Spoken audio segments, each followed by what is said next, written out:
오늘은 요나 콤플렉스라는 제목으로 말씀을 전합니다. 어느 주일날 아침에 40대 중반의 한 남성이 어머니에게 말합니다. 어머니, 오늘 정말 교회 가기 싫습니다. 아니, 갑자기 왜 그래 아들? 대표기도 너무 길죠. 성가대 화음은 엉망이죠. 여하튼 요즘 예배가 너무 지루하고 재미가 없어요. 아들아, 너도 알다시피 예배는 재미로 드리는 게 아니잖아.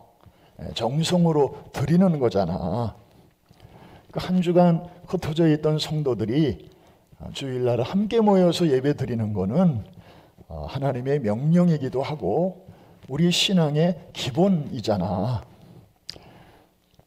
그리고 이 얘기는 안 하려고 했는데 네가 오늘 교회 안 가면 주일 설교는 누가 하냐? 교회 가기 싫다고 지금 투정 부리는 장본인이 바로 그 교회 담임 목사였던 것입니다. 목사도 때로는 교회 가기 싫을 때가 있는가 봅니다. 사실 그 일은 아무나 대신할 수도 없고 반드시 자기가 해야 되는 일인데 그 일을 피하고 싶을 때가 있다는 거죠. 이거를 고상한 표현으로 요나 콤플렉스라고 부릅니다. 원래 이 말을 처음 사용한 분은 뉴욕의 브루클린 출신의 세계적인 심리학자 아브라함 매슬로우라고 하는 분입니다. 이분의 이론에 따르면 사람은 5가지의 기본적인 욕구를 늘 갖고 있다는 것입니다. 그 피라미드의 가장 밑에 보면 이 생리적 욕구로부터 시작된다는 거죠. 의식주라든지 또 잠자고 싶은 그런 욕구들이 이제 기본적으로 깔려 있고, 그러면서 그 다음 단계로 계속해서 이제 차원이 높아지는데 최종적인 단계는 바로 자기 실현의 욕구, 거기까지 이제 다들 가고 싶어 한다는 것입니다. 그런데 이분이 참 대단한 게 사람에게는 그런 욕구만이 아니라 막상 다음 단계로 나아갈 수 있는 좋은 찬스가 왔을 때 오히려 거기로부터 도망치고 싶은 그러한 이상한 또 심리가 있다는 것을 이분이 발견한 것입니다. 그 이유가 뭔가를 깊이 들여다보니까 사람들 마음속에는 두려움이 있다는 거예요. 실패에 대한 두려움만 있는 게 아니라 성공에 대한 두려움도 있다고 하는 것입니다. 예를 들어서 이제 어떤 일에 성공하게 되면 그 다음에는 더 커다란 요구가 주변으로부터 이제 주어진다는 거죠.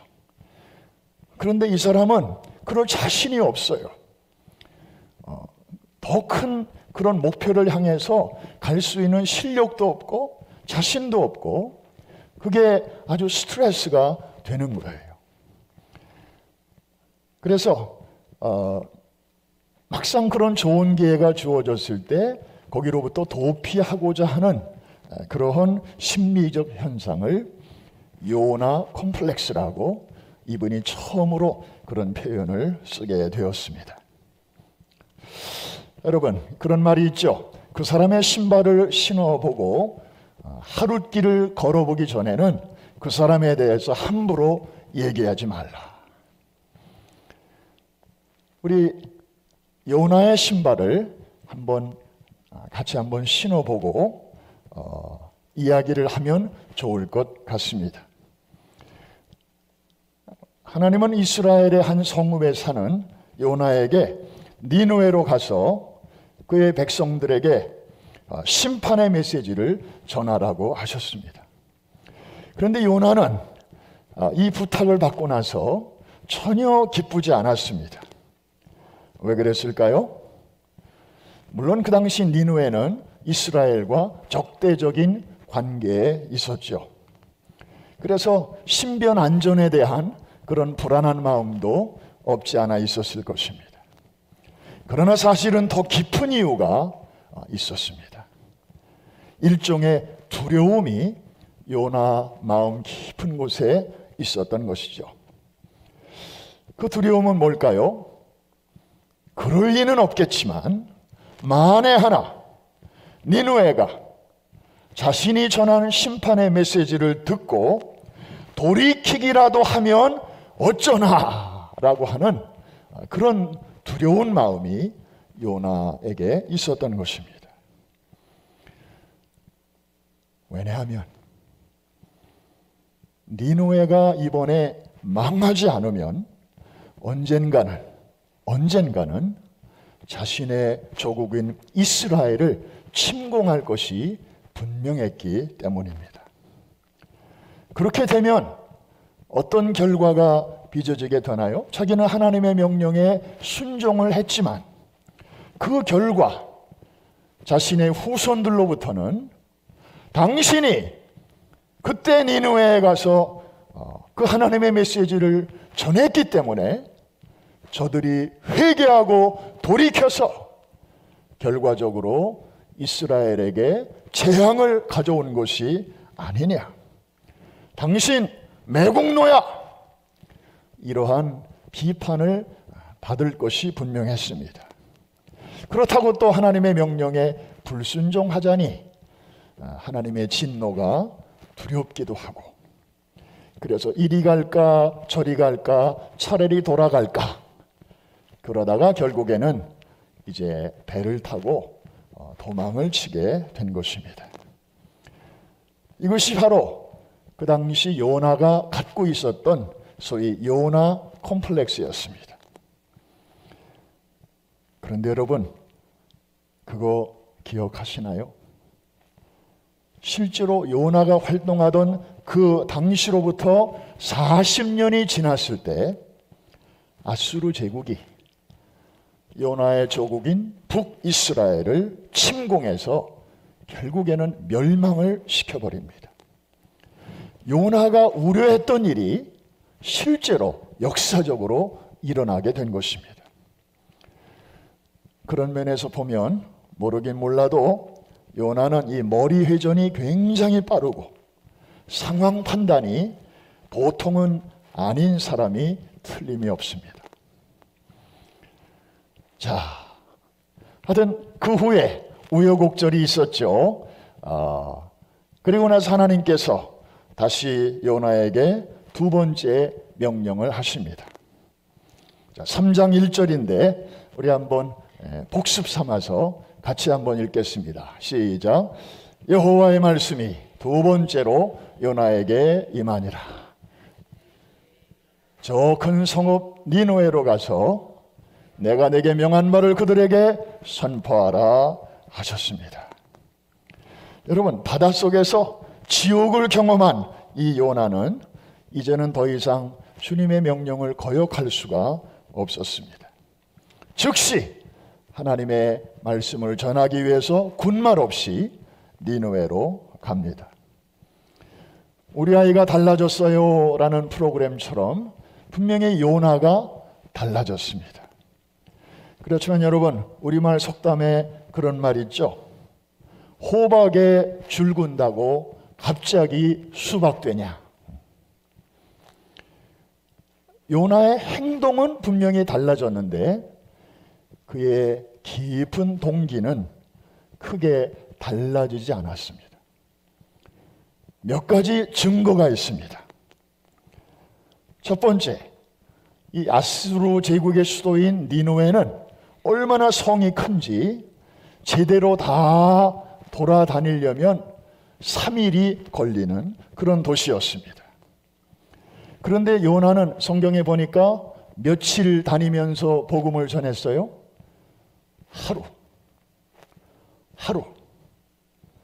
하루 길만 걸으면서 니느웨 성 사람들에게 40일이 지나면 니느웨가 무너지리라. 겨우 요 4마디, 전하고 끝이었습니다. 퍼센티지로 따르면 100% 순종이 아니라 33%의 순종이었습니다. 그것도 그야말로 초삼촌 묘소 벌초하듯이 그저 영혼 없는 싸늘한 그런 마음을 가지고 전했다는 것입니다. 3일 길을 제대로 다니면서 전해야 되는데 그냥 하루 길만 다니면서 안 할 수는 없고 하자니 껄끄럽고 그래서 이렇게 대충 하게 되었던 것입니다. 그리고 또 하나의 증거가 있어요. 요나의 메시지를 잘 보면 하나님의 심판과 하나님의 구원 두 가지를 말하지 않습니다. 돌아오면 살려주고 그렇지 않으면 심판 이렇게 좀 옵션이 보통은 있게 되는데 요나가 전한 메시지에는 그런 옵션이 없었어요.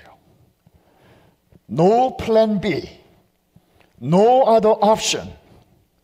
오로지 절망적인 결론뿐이었습니다.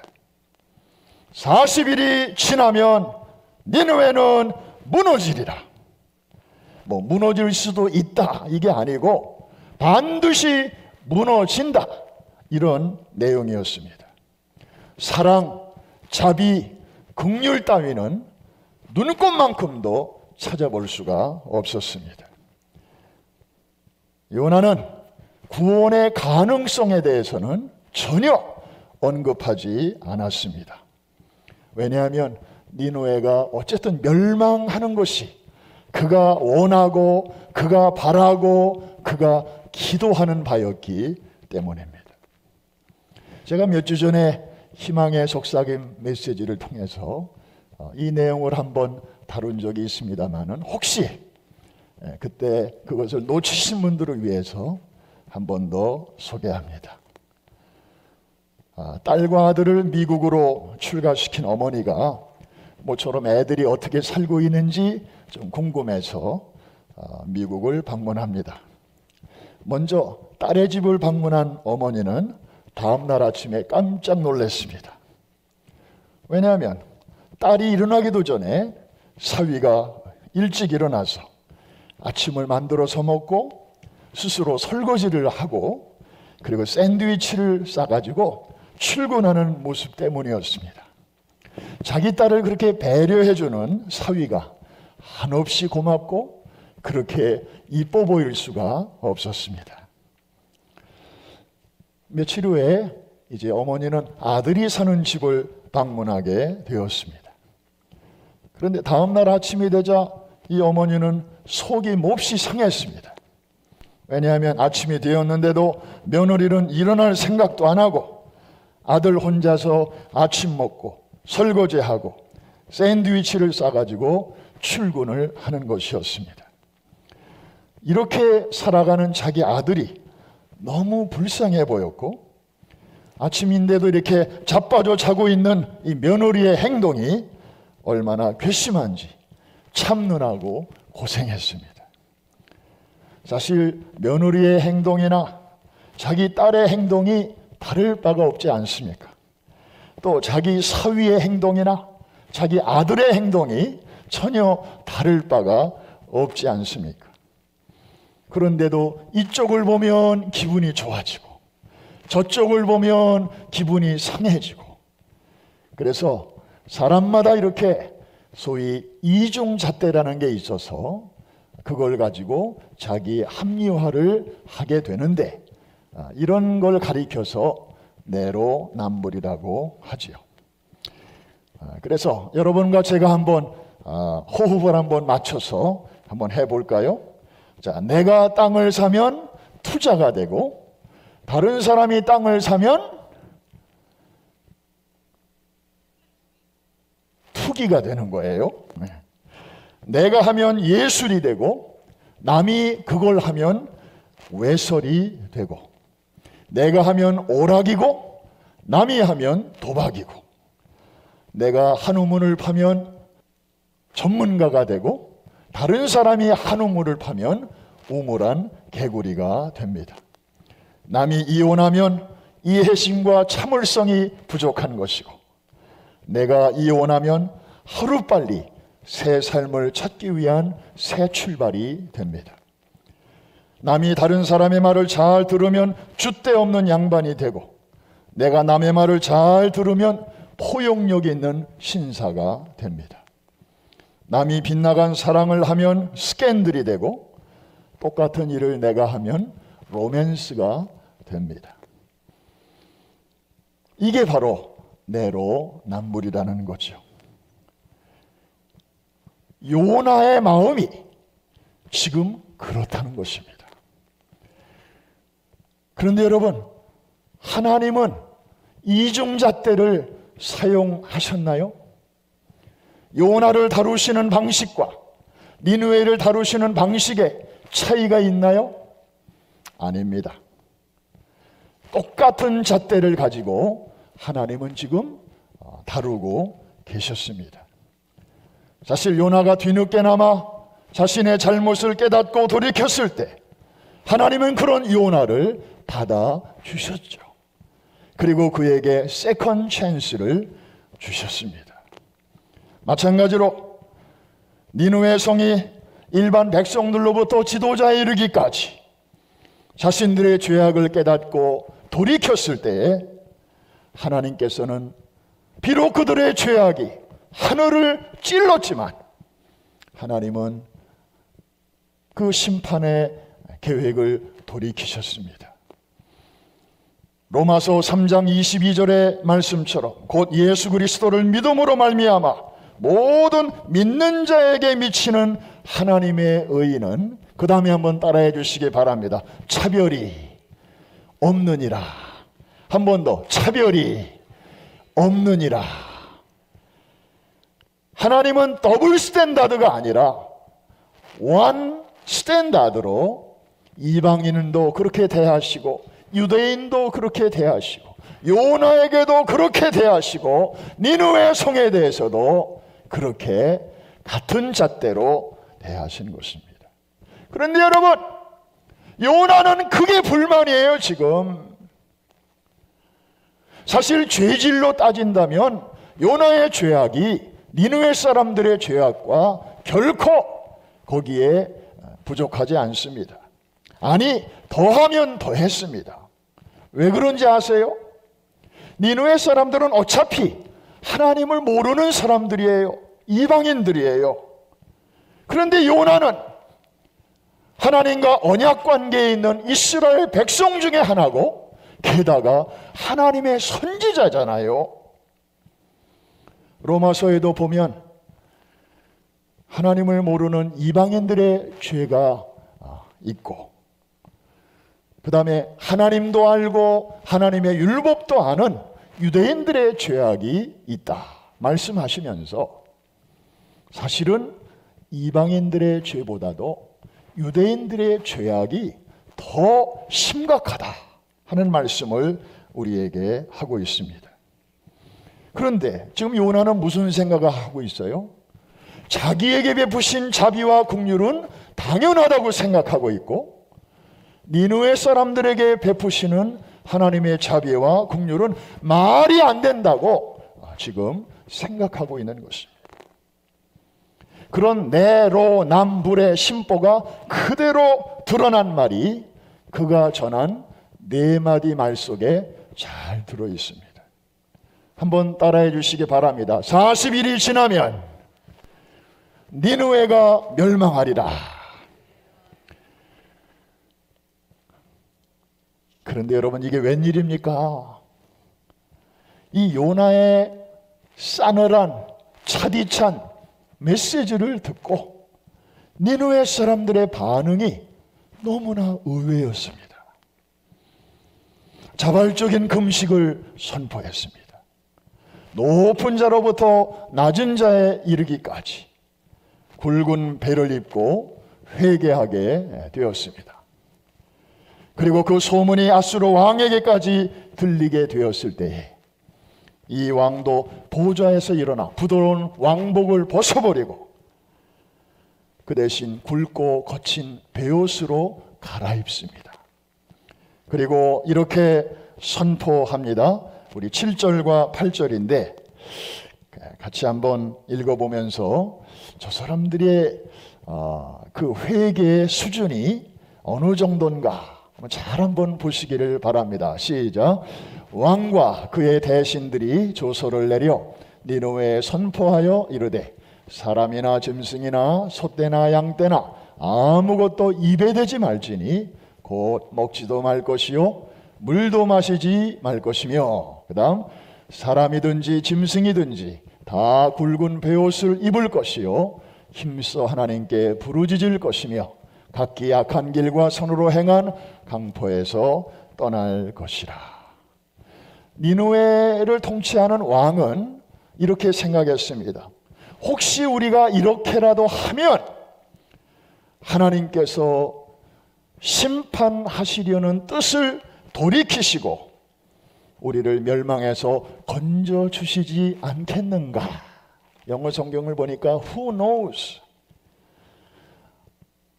누가 알겠는가?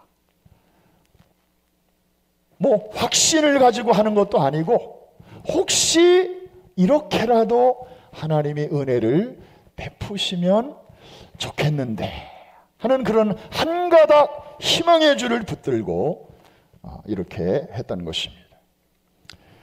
물론 그의 생각은 적중했습니다. 자비로우신 하나님께서는 그 뜻을 돌이키셨습니다. 성경에 그렇게 기록됐다고 하니까 뭐 그런 줄 알아야지 뭐 하고 우리가 넘어갈 수도 있습니다만은 조금 예민한 분들은 질문합니다. 아니 어떻게 이런 일이 가능했을까? 그것도 아수르 제국의 수도인 니느웨 사람들이. 성경은 뭐 자세한 내용을 우리에게 말씀해 주고 있지 않습니다. 이럴 때에 이 역사학자들의 도움이 우리에게 참 도움이 됩니다. 이분들의 그 연구에 의하면 요나가 활동하던 그 시대에 아수르 제국에서는 유난히 어려운 일들이 많이 일어났다고 합니다. 자, 기근이 있었고요. 백성들이 먹고 살 게 별로 없으니까 반란도 자주 일어났다고 합니다. 게다가 요즘 우리 코로나 사태를 경험하는 것처럼 그 시대에도 역병이 돌았었습니다. 게다가 이 하늘에서는 소위 일식 현상까지 일어나게 되었다는 것이죠. 여러분 뭐 기근이나 이런 것들이 오면 그런가 보다 싶은데 이 전염병이 돈다든지 그 다음에 하늘이 갑자기 어두워진다든지 이런 현상을 보면 백성들은 이제 민심이 흉흉해집니다. 하늘이 우리를 버렸나 보다. 그리고 사회적인 불안이 이제 점점 가중되게 됩니다. 이런 상황 속에서 요나가 니느웨에 들어간 것이고 거기서 40일이 지나면 니느웨가 무너지리라 이 메시지를 전하였을 때에 의외로 이것이 잘 먹혀 들어갈 수 있었다는 것입니다. 평상시 같았으면 어쩌면 요나는 뼈도 못 추리고 그 적대적인 국가에 들어가서 아마 큰 해코지를 당했을 수도 있었을 텐데 하나님께서 그런 사회적 역사적인 그 분위기를 미리 다 이렇게 만들어 놓으셨던 것입니다. 결국에 요나의 메시지는 백성들에게 접수가 됐고 그리고 탑 투 바럼 지도자로부터 백성에 이르기까지 심지어 뭐 짐승들에게까지 베옷을 입혔을 정도니까 아마 굉장히 다급했던 것 같습니다. 사랑하는 성도 여러분, 오늘 우리는 이 요나서에 기록된 이 내용을 이제 우리 시대와 한번 연결을 해보면서 저는 오늘 메시지를 마치려고 합니다. 주일학교가 영국에서부터 시작된 것을 우리는 잘 알고 있습니다. 영국 교회는 100년 전만 해도 어린아이들의 50%가 주일학교를 출석했습니다. 그런데 지금은 100명 중에 1명이 주일학교를 출석합니다. 50%에서 이제는 1%로 줄어든 것입니다. 100년 전에 80%가 출석하던 영국 교회는 현재 5%만이 출석하고 있습니다. 이렇게 나가면 2040년이 되면 전 국민의 0.5%만이 교회를 출석하게 될 것이라고 합니다. 그렇게 된다면 지금 현재 교회를 다니는 세대가 어쩌면 영국 교회의 마지막 세대가 될 것이다. 이러한 아주 슬픈 전망이 최근에 나왔습니다. 그런데 이것은 영국 교회만의 문제가 아닙니다. 한국 교회도 어느새 심각하게 되었습니다. 한국의 대표적인 장로 교단 중에 하나인 통합측 교단은 전국에 있는 교회들 가운데 이미 50%가 주일학교가 없어졌습니다. 2040년이 되면 한국 교회는 200만 명의 주일학교 학생이 50만 명대로 급격하게 줄어들 것이라고 합니다. 왜냐하면 결혼 안 하지요, 애 안 낳지요. 그러니까 자연적으로 인구가 감소하는 데다가 교육열에 치여가지고 아이들이 신앙생활을 제대로 할 수 없는 그런 여건이기 때문에 그렇습니다. 우리가 살고 있는 미국은 어떻습니까? 최근 통계에 따르면 지난 20년간 주일학교 출석률은 25% 감소했다고 합니다. 교회에 출석하는 학생들 중에 80%는 대학교 2학년이 되면 교회를 떠난다고 합니다. 다시 말해서 20살이 되면 10명 중에 8명은 교회를 떠난다는 것입니다. 한때 기독교 국가였던 이 미국이 영국이나 유럽과 마찬가지로 어느새 미전도 종족 국가가 되어가고 있는 것입니다. 여러분, 이런 상황 속에서 우리는 2020년 12월의 첫째 주일을 오늘 맞이했습니다. 우리는 가만히 앉아 있을 수만은 없습니다. 우리는 코로나의 피해자로 남으면 안 됩니다. 오히려 코로나 사태 속에서도 하나님이 여전히 일하고 계시기 때문에 하나님과 함께 동역하는 코로나의 수혜자로 우리가 남아 있어야 될 줄로 믿습니다.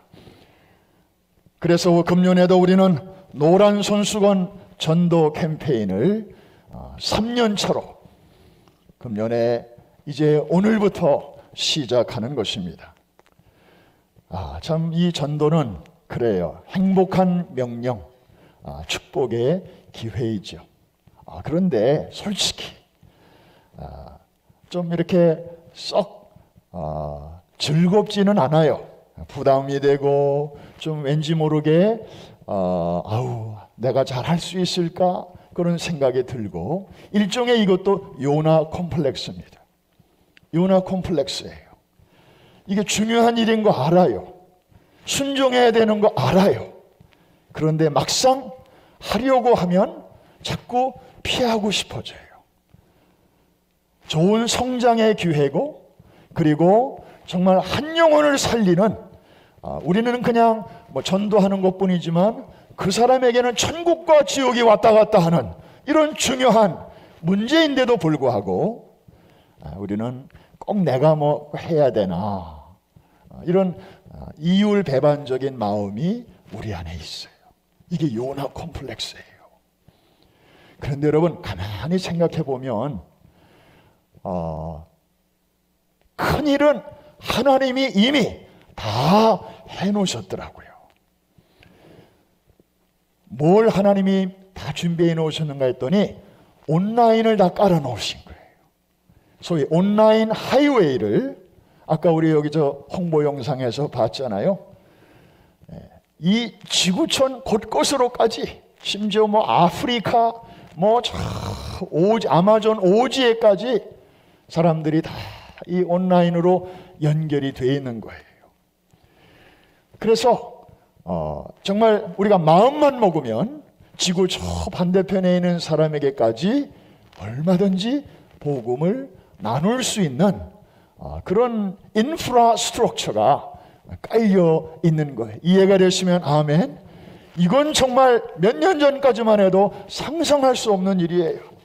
마치 바울 시대에 하나님께서는 로마 제국을 통해서 길을 세계 각처로 깔아 놓으셨잖아요. 물론 그거는 군사적인 목적이었고 경제적인 목적이었어요. 그런데 하나님께서는 그것을 역이용하셔서 바울과 또 그 시대의 여러 사도들과 또 성도들이 세계 각처로 흩어져서 복음을 전하는 그런 복음의 통로로 하나님이 사용하시지 않았습니까? 하나님께서는 우리 시대에 마찬가지로 이 머리 좋은 사람들을 통해서 어느새 이렇게 인포메이션 깔아 놓으셨어요. 저도 금년 3월부터 우리 교회에서 이제 월요일마다 우리 다니엘 성경 공부 내보내고 또 수요일마다 희망의 속삭임을 내보내는데 깜짝깜짝 놀라는 것은 어느새 이것이 지구를 한 바퀴를 막 도는 거예요. 그래가지고 그게 보낸 사람에게까지 며칠 만에 또 다시 되돌아와요.